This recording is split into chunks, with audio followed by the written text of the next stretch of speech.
je me poserai déjà ces questions-là. Clairement, l'immobilier en achat reste le meilleur ROI et le meilleur investissement qu'on peut faire en Thaïlande aujourd'hui. Maintenant, encore faut-il savoir ce qu'on achète. Il y a deux grosses possibilités. Soit il y a le neuf avec les promoteurs, les développeurs, ce genre de choses, ou l'ancien, des maisons déjà existantes. Alors on va comparer les deux. L'ancien et les maisons existantes déjà présentes, elles ont l'avantage, c'est qu'elles sont là depuis longtemps. Donc vous avez l'état de dégradation du bien. Vous savez si c'est bien construit, si c'est moins bien construit, quels ont été les problèmes, qu'est-ce qui a été réparé, où est-ce qu'il y a eu des fuites d'eau s'il y en a, comment les menuiseries blanchissent avec le soleil selon l'exposition, etc.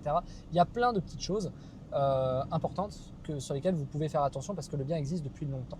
Problème ici, le bien a été construit à un certain prix, il y a une grosse plus-value en général des propriétaires actuels et c'est à vous de vous débrouiller pour avoir un bon prix. Vous aurez de toute façon toujours un prix qui sera au-dessus du neuf et avec une valorisation qui sera moins bonne puisque l'écart que le propriétaire va faire à ce moment-là s'il a construit va être beaucoup plus important que vous si vous l'achetez et que vous le revendez dans 5 ans. Donc c'est un investissement qui est moins risqué, qui est, on va dire, plus pertinent, mais beaucoup moins avantageux au niveau financier. Je dis pertinent parce que ça peut déjà vous permettre d'émettre un avis sur le marché.